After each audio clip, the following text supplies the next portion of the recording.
Get in on the action this season with Underdog's Pick'em game. Select higher or lower between 2 and 8 players and compete for up to 325 times your entry. Use code DIRECTOR when signing up to receive up to $1,000 in bonus cash and a free pick.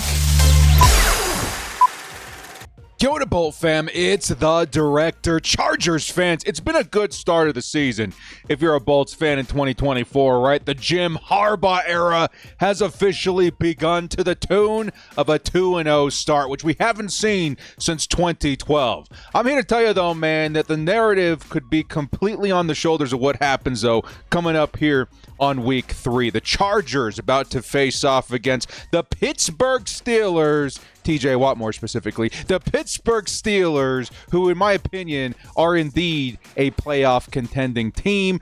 Definitely one of those teams that I think the Chargers are trying to embody in terms of style and scheme, and one that I think is going to provide, this matchup at least, is going to provide some old school fashion kind of football, man. If you're a fan of rough and tough, ground and pound, beat you up on defense kind of matchup, this is going to be the week for you guys. But a very, very important matchup for the Chargers this week, because this could determine the fate of the team. Are we indeed a contender this season, or are we going to be locked in with the pretenders like that's been kind of talked about on ESPN lately? This could be one of those games that help prove the Chargers are for real, and one that could absolutely help propel their odds to get into the postseason coming up at the end of the year. So let's get into it, man. Before we do, shout out to the sponsor, Underdog Fantasy. Use code DIRECTOR to receive up to $1,000 in bonus cash. Newcomers, take advantage of the free picks, man. We got the Patrick Mahomes coming up this weekend, as well as everybody getting this free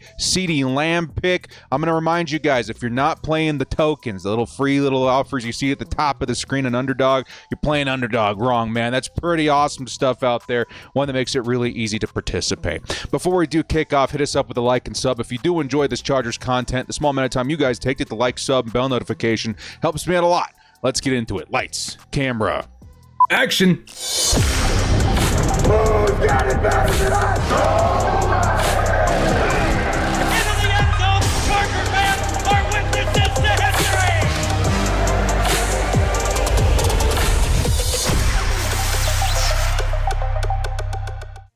Your Chargers at Steelers Week 3 game preview. Before we jump into all the juicy narratives, of course, we're going to see who's going to be playing in this game. And honestly, yeah, the injury list a bit more extensive than Week 1. I do know Chargers fans very anxious to see their favorite players' names on the injury report. But again, I'm going to remind you guys, and I'll continue reminding you guys until we all start kind of feeling comfortable with this process. It's going to be a bit different going forward than it has been in the past, in the Brandon Staley era and in previous coaching eras. I don't know if you can view it the same way the Chargers are operating right now. Ben Herbert and Jim Harbaugh and these guys extremely cautious with their players. More often than not, when there's an issue, however big or small, they're going to have them visit the trainers and sit things out.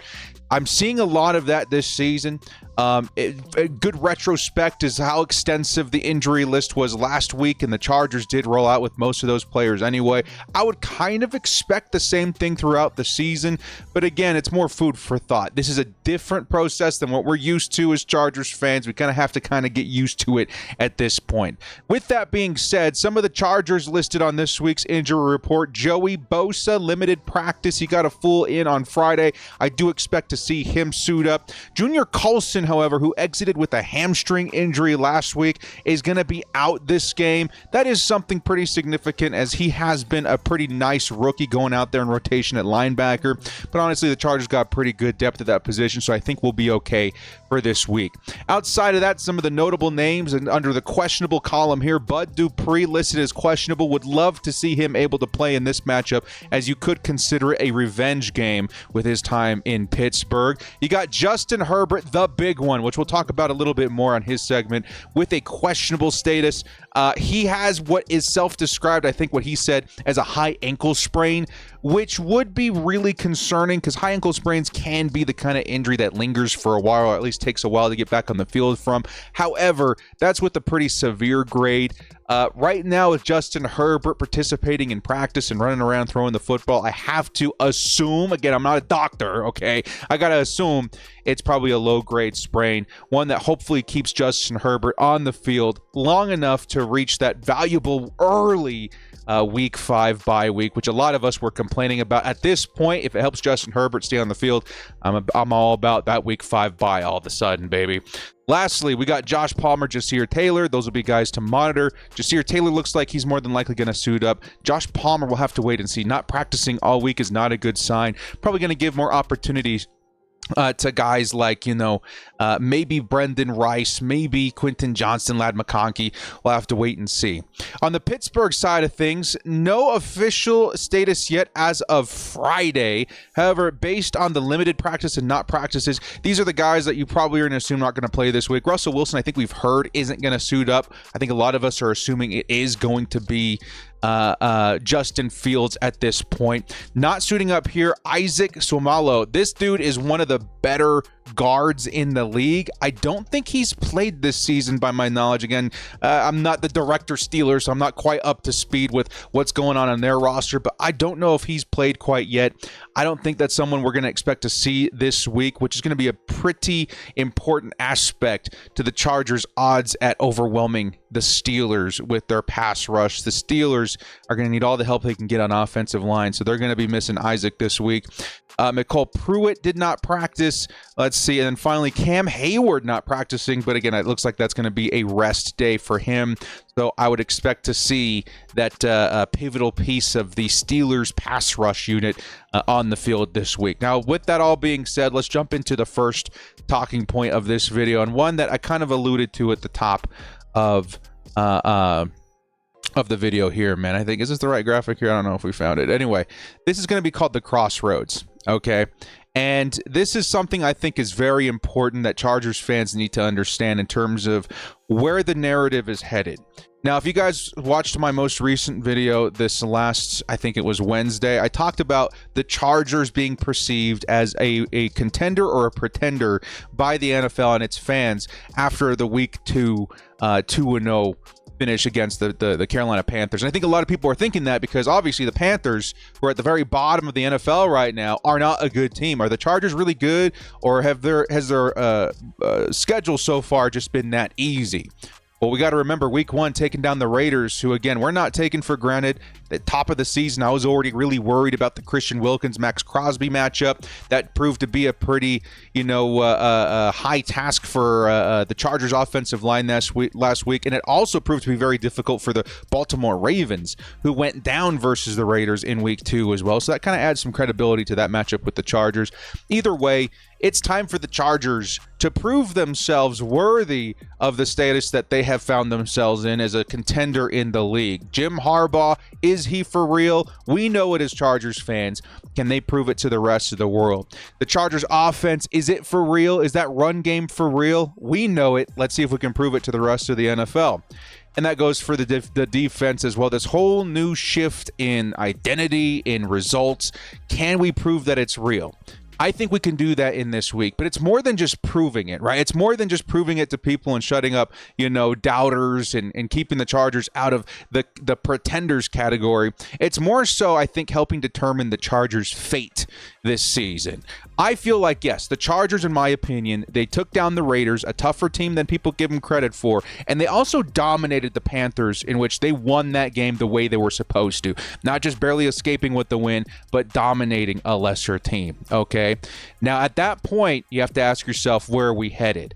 The Chargers, in my opinion, have a kind of a crossroads in front of them, right? On one path, you have a team that is retooling, rebuilding, reshaping themselves around the identity of Jim Harbaugh and what they're trying to create there with his expertise, but it might need a little bit more time to get to a point where we're contenders, right? It might take a little bit more time to build that roster the way that he wants, to get the books the way they need to be, to get the talent that they're trying to get through, free agency and all that kind of stuff.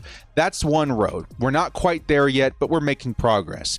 The other side is a Chargers team that's actually ready to go right now, a team that is contenders, a team that does find themselves in the win column more often than not, and do find themselves on the side of contender instead of pretender for the rest of the season. This is the kind of matchup that helps determine that. Is it going to be as dramatic as the following week versus Kansas City? No, obviously. If the Chargers take down Kansas City, that's a huge narrative for the rest of the league. But I do take Pittsburgh very seriously, as does Jim Harbaugh. In his most recent presser, he was talking about how good of a team they are, how consistently, performers they are, and how they're in the postseason. That's something that I myself, even before Jim Harbaugh's press conference, had the same sort of respect for. The Pittsburgh Steelers are just kind of a team that wins a lot. In the era of their head coach, they've been a winning squad, and I don't expect that to change anytime soon. That gives us a pretty good idea of the kind of competition the Chargers are facing up against in Week 3, and it could, again, push them on a path of success or retooling. Do the Chargers find themselves as a contender the rest of the season? They're capable of taking down really good squads, or are they the kind of team right now that's kind of, been skating by? They need more time to figure stuff out. Which road are they about to take? Big matchup, in my opinion. Okay? Next talking topic. Old school mirror. Now I had another graphic here. I think we lost it somewhere. Let's go back to this one real quick. This is something that I think Chargers fans, it's going to make for a very interesting game. I don't know if you guys are watching Thursday Night Football. Thursday Night Football doesn't have the best reputation anyway, but I expected that game to be very, very, ground and pound, kind of boring, low scoring, right? Because you're looking at two teams that are kind of very similarly built in terms of how they want to operate, right? And the Patriots and the Jets, right? The Chargers and the Pittsburgh Steelers, you can kind of look at very similarly in that way as well, right? Ground and pound offenses designed to beat you up. Both teams possess that. Insane pass rush defenses designed to beat you up. Both teams do possess that. The Steelers, who have allowed just 8 points per game, facing off against the Chargers, who have allowed just 6.5 points a game. Both teams possess that, right? Get ready, dudes. All I'm going to say is get ready, Chargers fans, for a low-scoring, rough and tough display of football. This isn't going to be, the Chargers of yesterday, the high-flying, high-volume passing, high-scoring sort of affair that you'd be used to. This is going to be, in my opinion, one of the better displays of what the Chargers really are and how they want to win. And going up against a very similar team is going to result into a very humble game, in my opinion, in terms of scoring, but a very hard fought, hand in the dirt, nose bloodied up and eyes bruised up. Like, this is going to be a very tough game for both sides, and one that I personally am pretty excited to witness. Now, how similar are these guys? Well, let's kind of go down by position group, the defensive lines, right? Both these teams pretty insane in those categories. Charger side of things, we got Joey Bosa, who has 2 sacks on the season. We got Khalil Mack with 1.5. We got Morgan Fox with half a sack there. And then other guys like Denzel Perryman, who's logged a sack as well. Like, the Chargers defensive line looks really, really good. Okay, they got superstars. They've got a lot of depth with Tuli Tuipulotu, who I'm sporting today, man. I got a feeling about Tuli in this upcoming game. We got Bud Dupree, who hopefully suits up that game. Chargers very, very deep at the position. But then you got the defensive line of the Pittsburgh Steelers, who, I'm going to say this right off the bat. Chargers fans, please don't be offended by this. I think they have the better individual player. I think TJ Watt, in my opinion, is probably the best defensive player in football. There's a case to be made with him and Myles Garrett. I totally agree. I think both of them are insane. My personal opinion is that TJ Watt is the guy. He's just ridiculous. Every time I see him out there, every time I see the Steelers defense out there, he's doing something insane to show us that he is definitely a defensive player of the year candidate year in and year out, and he's been snubbed more often than not. Okay, TJ Watt is for real. All right, he has 2 sacks on the season, similar to Joey Bosa. They also have a sack by Alex Highsmith, I think the opposite linebacker to TJ Watt. And they also got a lot of other talent out there, man. Cam Hayward, Keanu Benton. I think Montravius Adams is the other guy who has a sack on their team as well. Very similar sack numbers to the Chargers. Both of these teams are insane. And you got different, pros and cons to both sides. Both of them very good, right? The Chargers, I think, are much deeper. They have Bosa and Mack, which is a huge plus. We've got Thule, we've got Bud. Like, that line is ridiculous and deep, and it's going to be very, very consistently fresh because of that rotation. Like, that's lethal. And then on the Steelers side of things, they have maybe the best defensive player in football. That counts for something, okay? He's going to be tough to stop, all right? And not only just getting after the quarterback is going to be a metric that we look at for both of these teams, but as well as yards allowed on the ground, because that's going to be primarily how both teams, I have to imagine, are going to want to move the football on the ground. The Chargers have sneakily been an insanely good team versus that this year. I think averaging just around 80 yards per game. Of course, we only have the 2-game sample size, so the math was super easy. But you guys get my point, right? Less than 100 yards, that's going to help you out a lot on defense. The Steelers averaging just around 77 yards per game. A 3-yard difference between the team, which really shows you how similar these squads are, is also insane. And when you're looking at both offenses that really want to run the football and stay in control of this game, those are really important metrics that are going to be tough for both of these guys to stop. All right, like, you're going up. It's a what does the Joker say? An unstoppable object meets an unmovable object, or something like that, right? It feels like one of those kinds of matchups, and it's really insane to see how they line up next to each other. What about the secondaries? This is one that I'm not super solid on in terms of like how much of an impact they're going to make, because I don't anticipate the most passing in the world, although it could end up being a determining factor for the winner here. But I do think that it still does play an important role here. The Steelers, let's start with them actually this time. They've logged 4 interceptions this year so far. A very formidable defense in terms of pass rush and secondary, right? I do think that's pretty important. They've logged 4 interceptions, 11 passes defended, behind some superstars like Joey Porter Jr., Minkah Fitzpatrick, Deshaun Elliott, who I do think has one of those interceptions. They've been pretty dang good. And again, it's kind of under the same sort of philosophies as the Chargers defense, right? Like, get at them and the pass rush, get to the quarterback, force some bad throws, and let the secondary feast. The Chargers, again, similar numbers, maybe not as good in terms of the secondary, but still pretty solid. 2 interceptions, 10 passes defended, and again, these are behind guys like Derwin James, Asante Samuel Jr., Christian Fulton. These guys mirror each other tremendously. Elijah Molden, who's also stepped up tremendously in Alohi Gilman's absence, who I don't know if Gilman's going to be suiting up this week. He might. Again, very, very crazy to think just how much these guys mirror each other. The Steelers do have us beat in terms of interceptions, but the passes defended and these other numbers do show me that they stack up very similarly versus each other. And it could be helping the winning team, decide that this week. If you get an extra possession or two via your defense, whether it be through fumbles or interceptions from the secondary, I think it could put you in the driver's seat for this one.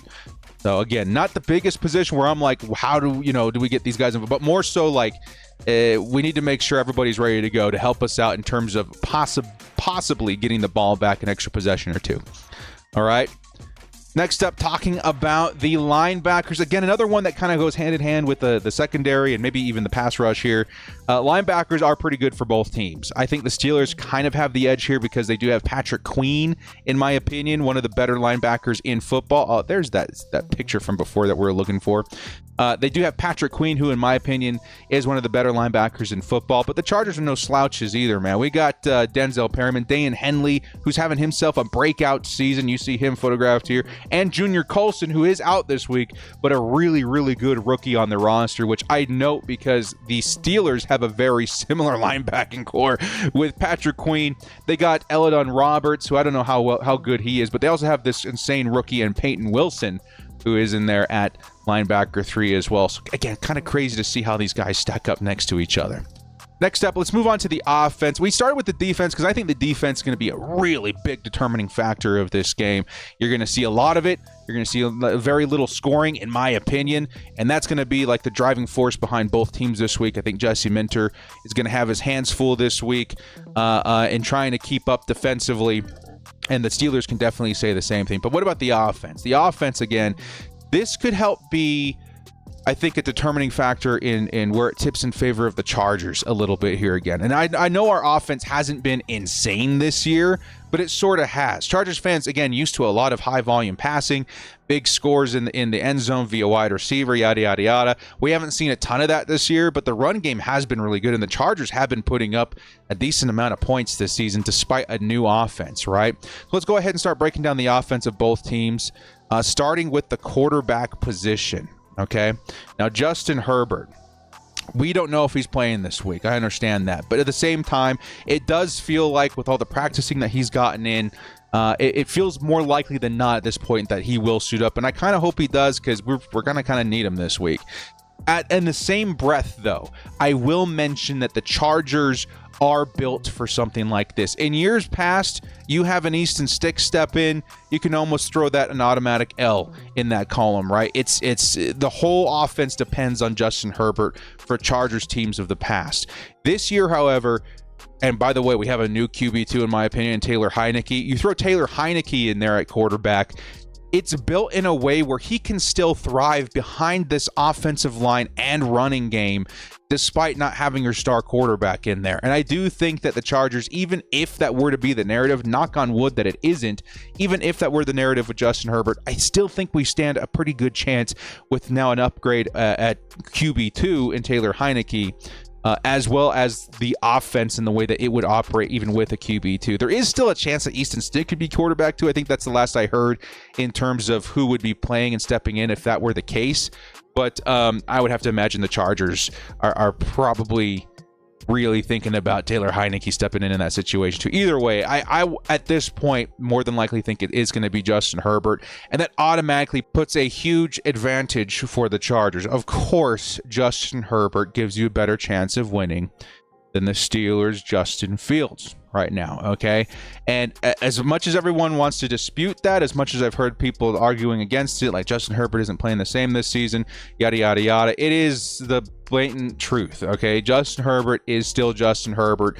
He's got, maybe again, shaking some rust off, figuring out the offense a little bit. He hasn't been playing as good as last year, I will tell you that. But even at what we'll say like is 75, 80%, that's still better than what we've seen from Justin Fields this season. Fields, he's been doing admirable, like it's not been terrible, but I still think the advantage absolutely goes to Justin Herbert, who, by the way, if this matchup goes the way we think it will, if there's not going to be a crazy amount of scoring like I absolutely predict there will be, or there won't be a bunch of scoring, the advantage wholesomely goes to Justin Herbert, like wholly.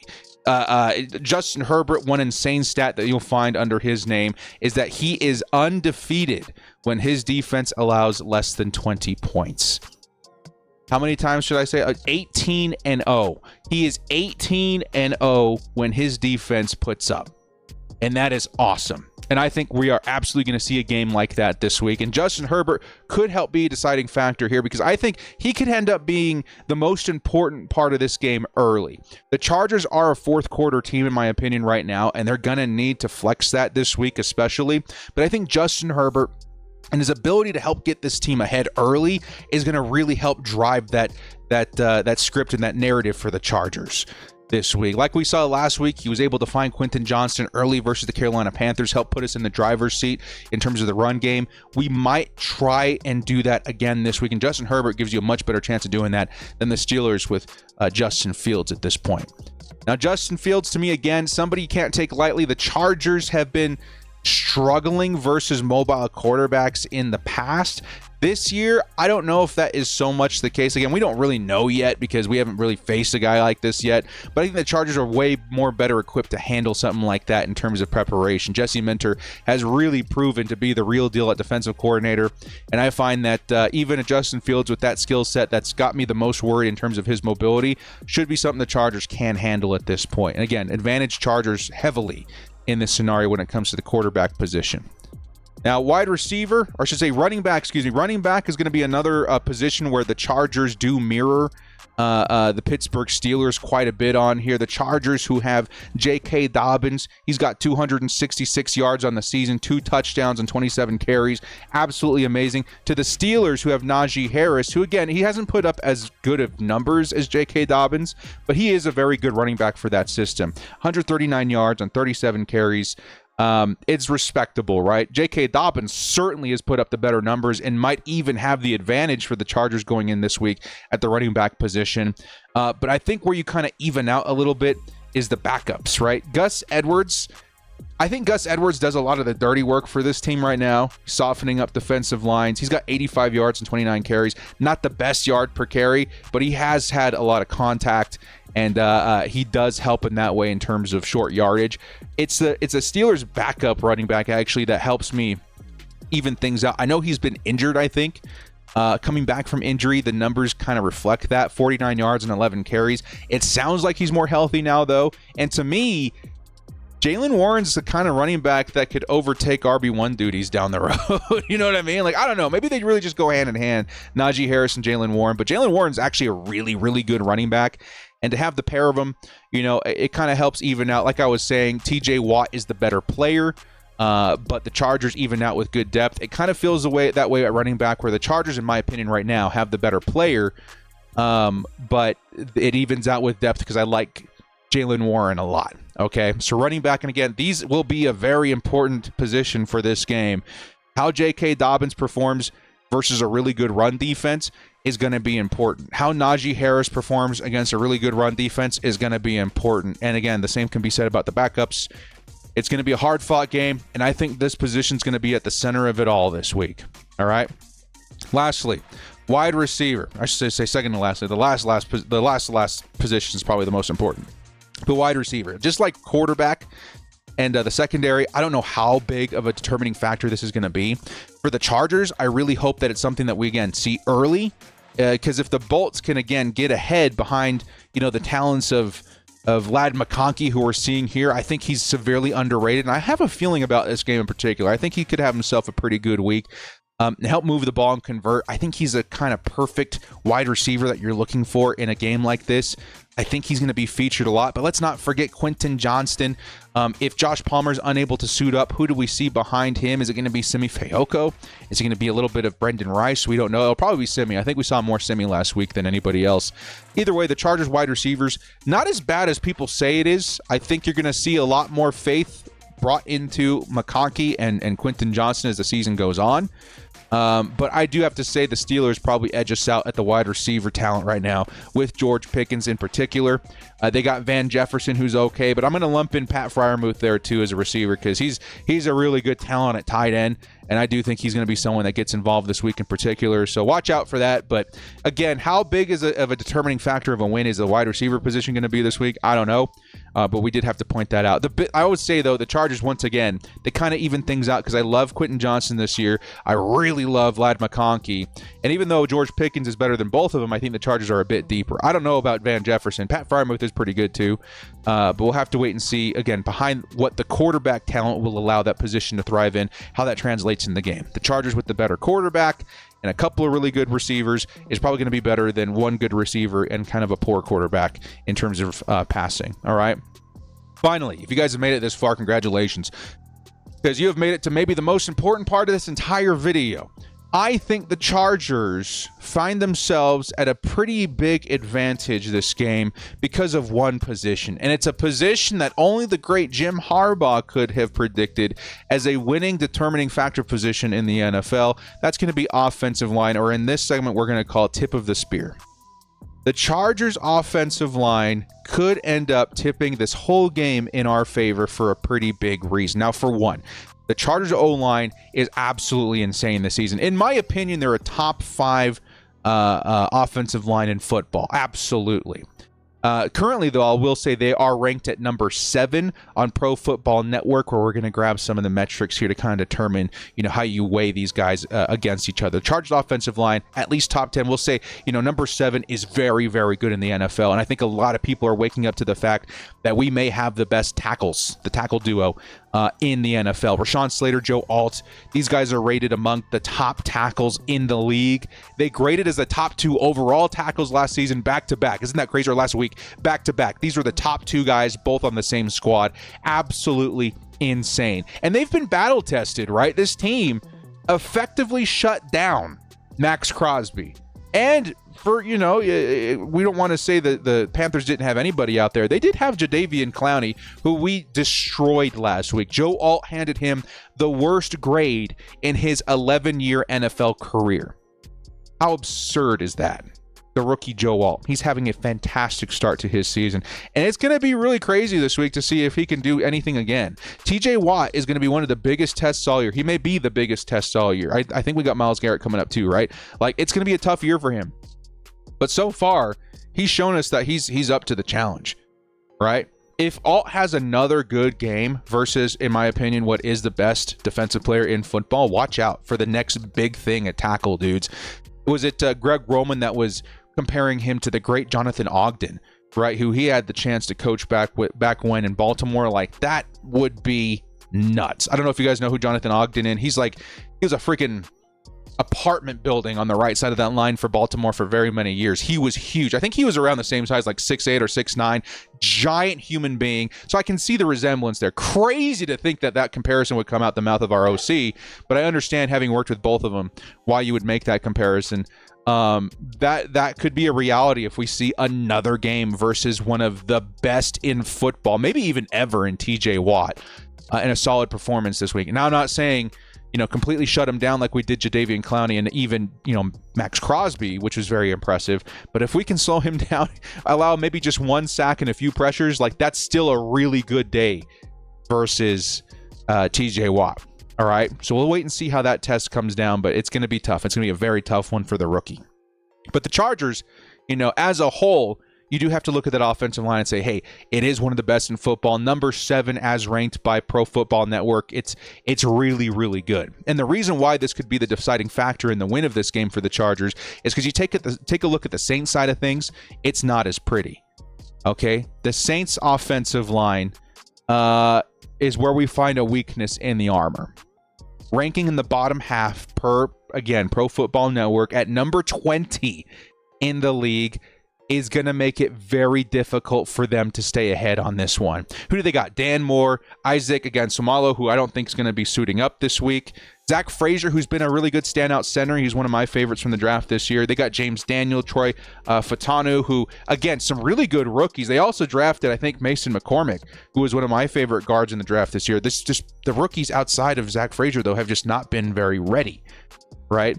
And versus a defensive line like the Chargers, I don't know what we're about to see, because the Steelers haven't been as battle-tested as the Chargers. Sure, I guess Carolina wasn't the biggest test. We did have Jadeveon Clowney to worry about, who we absolutely, completely crushed, right? But the first week, we had one of the best defenders in football in Max Crosby, all right?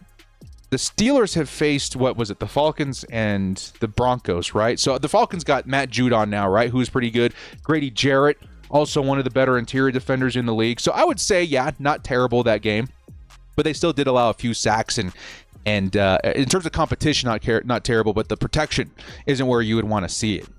Denver, on the other hand, who used to be a crazy good pass rushing team in the years of Von Miller and Bradley Chubb and all those guys, not anymore. Who do they have?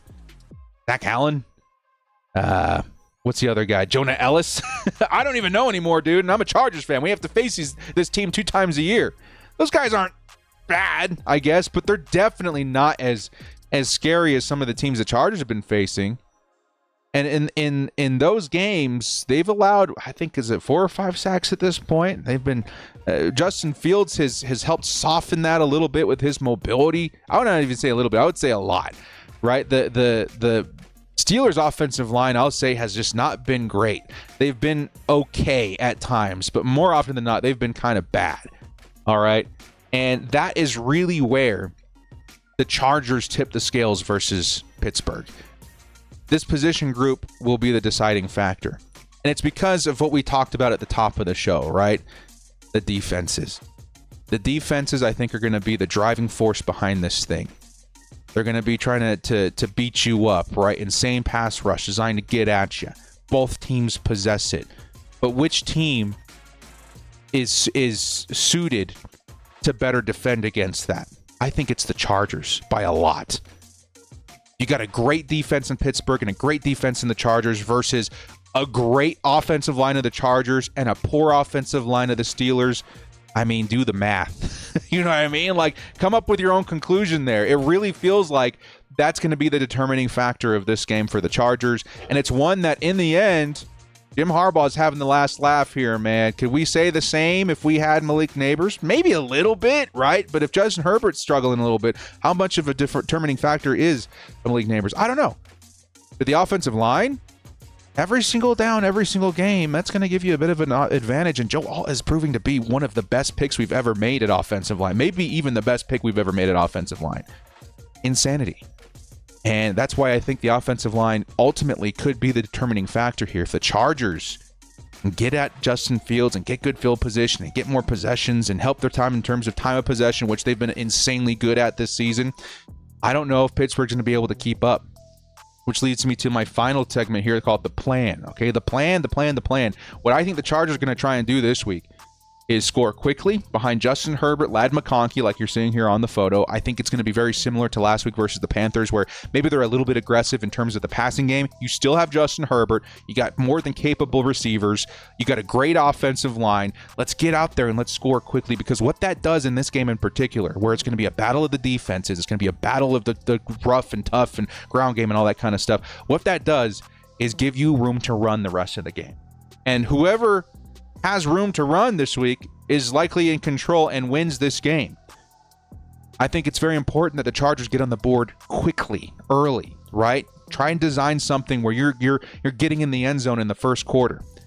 Because if you can stay ahead of the Steelers, if you can run and they have to pass, you are winning this game.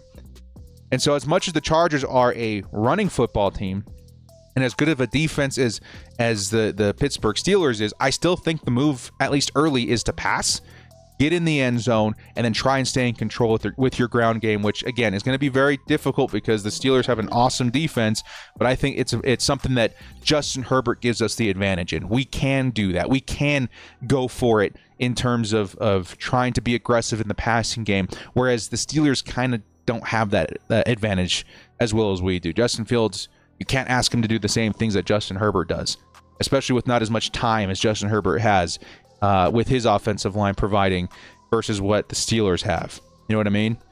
So that's going to lead me to my very final thing here, the Chargers Steelers score prediction. I got the Chargers winning this one 19 to the Steelers 13.